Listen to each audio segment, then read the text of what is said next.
नमस्कार दोस्तों, मेरा नाम रोहित मलिक है। आज अपनी इंग्लिश का जो बैच चला हुआ है अर्जुन बैच, उसकी तीसरी क्लास है। आपने जिसने भी पहली दो क्लास देखी उन्होंने देखा होगा कि हम डेली क्या है कि इंग्लिश के दोनों पोर्शंस करवा रहे हैं, ग्रामर वाला और वोकैब वाला। और अपना ग्रामर का जो टॉपिक चला हुआ वो चला हुआ सब्जेक्ट वर्क एग्रीमेंट। और हमने पिछली दो क्लास में डेली 5-5 करके 10 वोकैब करवा दी हैं। आज हम उससे आगे 5 वोकैब करवाएंगे।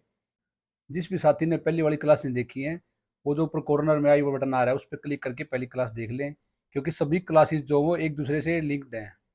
जब तक आप पहले वाली क्लास नहीं देखोगे, आपको बेसिक क्लियर नहीं होगा, तो आपको ये क्लास समझ में नहीं आएगी। क्लास को पूरी तरह अच्छे से समझने के लिए क्लास का कोई भी पोर्शन स्किप ना करें, क्योंकि सभी रूल्स जो होते हैं इंग्लिश के अंदर वो होते हैं लिंक होते हैं। जैसे हम सीढ़ी चढ़ते हैं, स्टेप बाय स्टेप चढ़ते हैं, सेम ऐसे ही रूल्स होते हैं। ये क्या होता है कि नीचे से स्टार्ट होते हैं, उनका लेवल बढ़ता जाता है। अगर आप पहले वाले नहीं करोगे तो आपको बाद वाले मुश्किल लगेंगे और इजीली याद नहीं होंगे। वीडियो को कहीं भी स्किप ना करें और लास्ट तक पूरा देखें। तो शुरू करते हैं अपनी आज की क्लास। वोकैब के अंदर हमने 5 वर्ड लिए हैं। सबसे पहला वर्ड हमारा है चेरी। चेरी का मतलब होता है सतर्क, सावधान। देखो चेरी में आपको कैसी आवाज आ रही है, चेरी की। चेरी आपने खाई भी होगी, तो इसकी कैसे ट्रिक बना सकते हैं। चेरी खाते वक्त हमें कोशियस, सतर्क रहना चाहिए। यहाँ से चेरी का बन जाएगा कोशियस और सतर्क। देखो हमने यहाँ पे चेरी का क्या एक सिनोनियम भी याद कर लिया, कोशियस, मतलब जिसका मतलब होता है सतर्क, सावधान। अगला है अपना बाउंटी। बाउंटी का मतलब होता है उपहार और गिफ्ट। इसको कैसे याद कर सकते हैं, देखो बाउंटी से बंटी की आवाज आ रही है, तो इसको ट्रिक बनाएंगे हम। बंटी ने सबको गिफ्ट दिए, तो यहाँ से हो गया गिफ्ट, उपहार। अगला है डिफाइल। डिफाइल होता है दूषित करना। इसको कैसे करेंगे, दे फाइल मुझे, नहीं तो तुम इसे दूषित कर दोगे। दूषित को इंग्लिश में कहते हैं पोल्यूट। ठीक है, यहाँ से बन जाएगा डिफाइल का दे फाइल मुझे, क्योंकि डी फाइल को आप देख सकते हो, डी ई बन जाएगा दे, और ये फाइल, तो दे फाइल मुझे, नहीं तो तुम इसे दूषित कर दोगे, पोल्यूट कर दोगे। तो यहाँ पे जब भी आपको डिफाइल दिखेगा आपके मन में ये लाइन आएगी और पता चल जाएगा कि डिफाइल का मतलब दूषित करना होता है। अगला वर्ड होता है डिम्पल। गाल पर पड़ने वाला गड्ढा।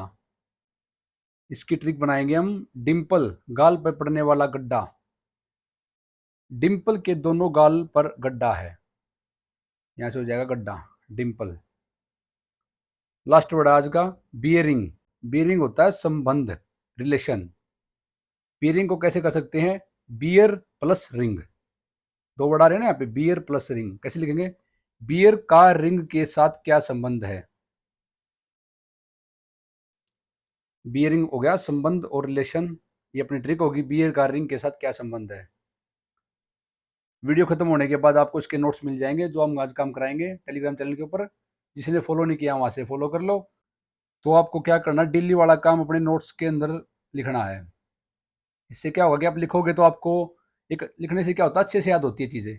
एक पढ़ना और लिखने में बहुत फ़र्क होता है। जैसे मैं अभी लिख रहा हूँ तो मेरे लिखने से ज़्यादा दिमाग में जाएंगी, लेकिन इसे पढ़ूंगा तो कुछ टाइम बाद भूल जाऊंगा। तो आपको क्या करना है कि आप उसको नोट्स पे लिखो। एक बार तो रिविजन आपका भी यहाँ हो जाएगा, एक आप लिखोगे तब रिविजन हो जाएगा, और एक कभी टाइम मिले तब पढ़ लेना। इससे क्या हुआ, 3 बार रिविजन हो गया तो ज़्यादा टाइम जाने की जरूरत नहीं पड़ेगी आपको। ऐसे ही मैंने ये 5 वोकैब करवा दिए। अब मैंने 5 वन वर्ड सब्स्टिट्यूशन लिखे हुए, क्योंकि एग्जाम्स के अंदर ये भी आते हैं। सब एग्जाम्स के अंदर ये क्वेश्चन जरूर आता है। सबसे पहला है a person who oppose war और यूज ऑफ मिलिट्री फोर्सेस।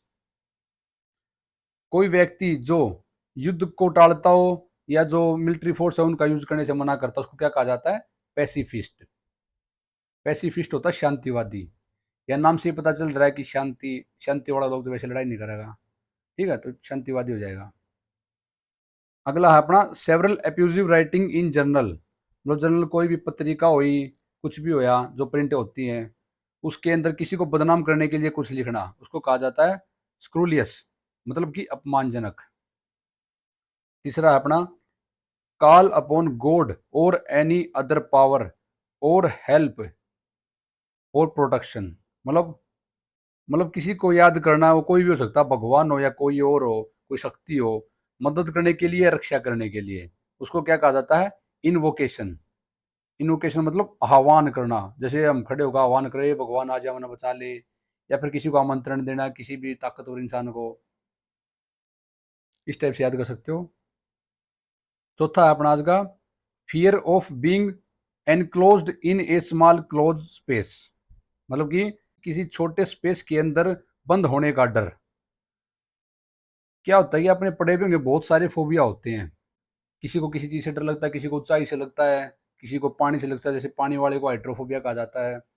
ऐसे ही बहुत सारे फोबिया होते हैं। तो यहाँ पे क्या है कि किसी को मतलब छोटे स्पेस के अंदर, जैसे मान लो कोई छोटे डिब्बे में, छोटे कमरे में बंद कर दे, तो उसका डर रहता है कि वो कहते हैं मैंने कोई बंद कर दे, तो उसको कहा जाता है क्लेस्ट्रोफोबिया, मतलब कि छोटे स्पेस के अंदर बंद करने का डर।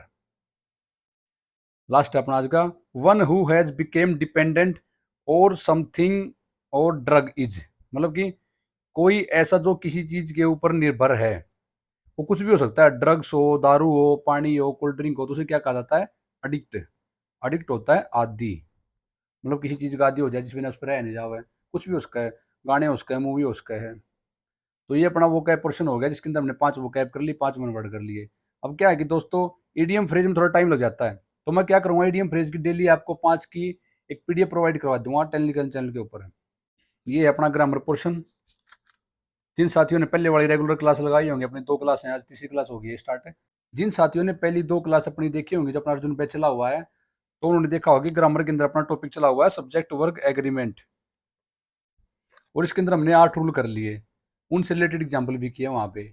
अब जिन साथियों ने पहले वाली क्लास नहीं देखी, तो ऊपर आई बटन में उसका लिंक दिया होगा, पहले जाके वो क्लास देखें, क्योंकि क्या है कि सभी क्लासेस एक दूसरे से लिंक्ड हैं, और जब तक आप बेसिक रूल्स नहीं पढ़ोगे तो आगे वाले रूल्स आपको याद नहीं होंगे। तो पहले उन वीडियोज़ को जाके देखें। आज की ग्रामर क्लास का अपना अगला रूल करते हैं, rule number 9। If the subject of a sentence is everybody, everyone, everything, somebody, someone, something, nobody, no one, nothing, anybody, anyone, anything, etc.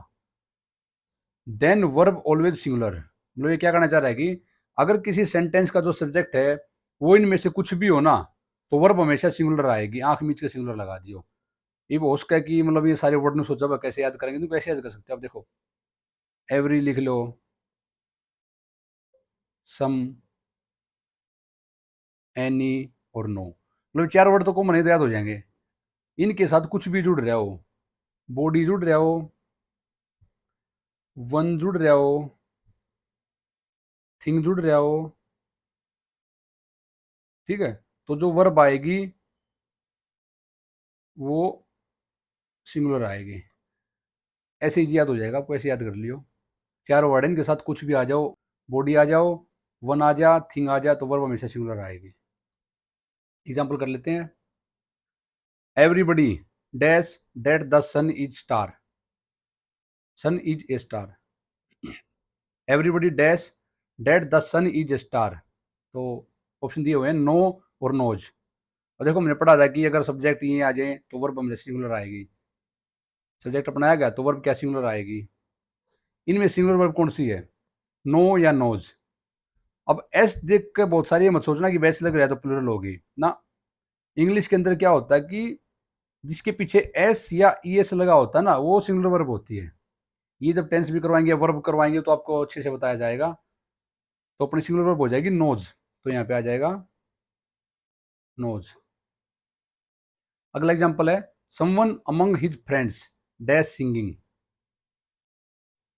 तो देखो, समवन आ गया सब्जेक्ट के ऊपर। हमने याद किया था कि एवरी, सम, एनी और नो, इनके साथ अगर बॉडी आ जाए, वन आ जाए, थिंग आ जाए, तो वर्ब सिंगुलर आएगी। अब यहाँ पे सम प्लस वन आ गया ना, सम प्लस वन, तो वर्ब क्या आएगी, सिंगुलर आएगी। सिंगुलर क्या हो जाएगा, लाइक्स हो जाएगा, लाइक्स आ जाएगा यहाँ पे। अगला रूल अपना, if the subject of a sentence is many, both, few, a few, etcetera, then the verb is plural. देखो इनसे पता चल रहा है, मैनी कई हो गए, बोथ 2 हो गए, फ्यू कुछ हो गए, मतलब पता चल रहा है कि भाई ये वर्ड्स मतलब एक से ज़्यादा है। वर्ड से पता चल रहा है ना हमें कि वर्ड से एक से ज़्यादा है, तो वर्ब क्या प्लूरल आएगी। अब देखो, both dash beautiful and charming, मतलब 2 की बात हो रही है ना, तो 2 के लिए क्या होती है, वर्ब प्लूरल आती है, तो यहाँ पर अपने आर आ जाएगा। Many dash invited but a few have attended the party, मतलब ये बहुत सारों को इनवाइट किया गया लेकिन कुछ ही ने पार्टी को अटेंड किया, तो मैनी के लिए वर्ब क्या आएगी, प्लूरल आएगी, वर आ जाएगा यहाँ पे। जैसे आप धीरे धीरे इनकी प्रैक्टिस करोगे ना, मान लो आपने रूल याद कर लिया, उसके 10 एग्जाम्पल कर लिए, तो आपको अच्छे से रूल याद हो जाएगा। और एग्जाम्स के अंदर क्या आता है कि क्वेश्चन आते हैं स्पोर्ट दायरर, वो क्या करेगा, मान लो ये क्वेश्चन है, मैनी यहाँ पे इज लिख देगा, invited but a few attended the party, और क्या करेगा, लिख देगा कि भाई स्पोर्ट दायरर, इसके पो बना देगा, ऑप्शन बना देगा चार, जैसे इतना बना दिया, इतना बना दिया, ठीक है। इसको ए लिख देगा, इसको बी, इसको सी, और डी में लिख देगा नो एरर। तो क्वेश्चन आ जाएगा स्पोर्ट द एरर कि किन से पोर्शन के अंदर क्या है कि एरर है। अब जिसको रूल पता होगा कि मैनी के बाद प्लूरल वर्ब आती है, तो वो इज देखते ही वो बता देगा कि भाई ए के अंदर एरर है। लेकिन जिसको रूल ही याद नहीं होगा तो वो कैसे कर पाएगा। तो इसलिए रूल याद काम आते हैं अपने एग्जाम्स के अंदर नंबर लेने के लिए। तो अगला रूल करते हैं। अगला रूल है मैनी प्लस ए एन आ जाए, प्लस सिंगुलर नाउन आ जाए, प्लस सिंगुलर वर्ब आएगी हमेशा। देखो ऐसे याद करो, अभी हमने पढ़ा था कि मैनी तो कई की बात कर रहा है तो प्लूरल वर्ब आती है, लेकिन अगर मैनी के साथ ए एन आ जाए, ए क्या होता है, सिंगुलर होता है, मतलब एक आदमी की बात करता है। मैनी बहुत सारे, ए सॉन्ग एक सॉन्ग, डैश रिलैक्सिंग, मतलब बहुत सारों में से एक सॉन्ग रिलैक्सिंग है। एक सॉन्ग की बात हो रही है ना, तो अपना क्या हो जाएगा, ईज आ जाएगा यहाँ पे। कंफ्यूज मत होना दोनों रूल्स के अंदर। इसके अंदर कहा था कि अगर सब्जेक्ट मैनी बोथ फ्यू हो तो वर्ब प्लूरल आएगी, लेकिन मैनी के साथ ए एन आ जाए, मतलब किसी एक स्पेशल की बात कर रहा है वो, तो वर्ब हमेशा सिंगुलर आएगी, इसलिए यहाँ पे ईज आया है। अगले रूल में चलते हैं। After a number of a large number of the noun is plural, verb also plural. क्या करना चाह रहा है कि ये, अगर मान लो किसी सेंटेंस के अंदर ए नंबर ऑफ आ जाए, ए लार्ज नंबर आ जाए, तो जो नाउन आएगा ना इसके बाद वो हमेशा प्लूरल आएगा, तो वर्ब भी प्लूरल आएगी। एग्जाम्पल देखिए, a number of students dash taken the test, तो क्या आएगा, अपने रूल के अकॉर्डिंग क्या हुआ, ए नंबर के बाद प्लूरल आ गया, ये प्लूरल है, तो वर्ब क्या आएगी, प्लूरल आएगी। प्लूरल कौन सा है वह, तो यहाँ पे हो जाएगा। एक चीज और देखो, टेस्ट हमेशा टेकन, टेस्ट के साथ टेकन आएगा। स्पोर्ट दायरे के अंदर ये भी आ सकता है, मतलब इसी को है बना दे हुआ है, यहाँ पे है लिख दो, लेकिन बोल दो कि बस स्पोर्ट दायरा, और यहाँ पे कर दे हुआ है गिवन द टेस्ट, तो वो गलत हो जाएगा। टेस्ट के साथ हमेशा टेकन मिलता है। ये एरर्स आपके आएंगे जब आप करोगे ना, स्पोर्ट दायरे करोगे, तो उसके अंदर आपको देखने को मिलेगा। अगला रूल है the number of plural noun plus singular verb. अब देखो इसके अंदर क्या चेंज हो गया, यहाँ था ए नंबर, अगर मतलब ये याद करने पड़ेंगे आपको, अगर ए नंबर ऑफ है तो प्लूरल वर्ब आएगी, लेकिन ए की जगह दा आ जाए, मतलब किसी दा क्या होता है, जब आर्टिकल करोगे ना तो आपको पता चलेगा, दा जो होता है वो किसी स्पेसिफिक चीज को बताता है। स्पेसिफिक चीज को, मतलब कोई भी चीज हो सकती है, वो पर्सन हो सकता है, थिंग हो सकती है, ठीक है। तो दा क्या होता है, किसी स्पेसिफिक चीज के लिए यूज किया जाता है। तो यहाँ मतलब नंबर ऑफ के बाद तो प्लूरल नाउन आएगा, लेकिन वर्ब जो सिंगुलर आएगी, सिंगुलर वर्ब क्यों आएगी, दा के कारण है। दा किसी एक चीज स्पेसिफिक चीज को बता रहा है, तो वर्ब जो अपनी सिंगुलर आ जाएगी। एग्जाम्पल देखो, the number of electric buses dash increasing in Sonipat. अब देखो रूल के अकॉर्डिंग क्या है, नंबर ऑफ के बाद तो प्लूरल नाउन आ गया अपना, लेकिन जो वर्ब वो है सिंगुलर आएगी, क्यों आएगी, द के कारण, तो अपने क्या आ जाएगी, यहाँ पे इज आ जाएगा।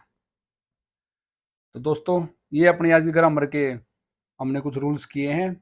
अब तक अपनी 3 क्लास हुई है और हमने तीनों क्लासों में मिलाकर 13 रूल कर लिए हैं। अपनी 1-2 क्लास और बचती है इस टॉपिक की, उसके बाद हम अगला टॉपिक करेंगे। जिस भी साथी को क्लास अच्छी लगी हो वो चैनल को सब्सक्राइब करें और वीडियो का लिंक अपने दोस्तों के साथ शेयर करें।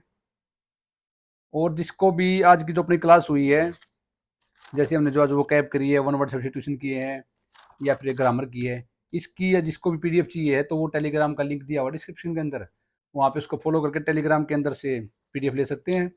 और जिस भी साथी को कुछ भी पूछना हो कि कैसे पढ़ाई करनी है, कौन सी बुक लें, या मेंस के लिए या ग्रुप डी के लिए कैसे तैयारी करें, तो वो मुझे इंस्टाग्राम के ऊपर मैसेज कर सकता है। मिलते हैं अगली वीडियो के अंदर। नमस्कार, जय हिंद।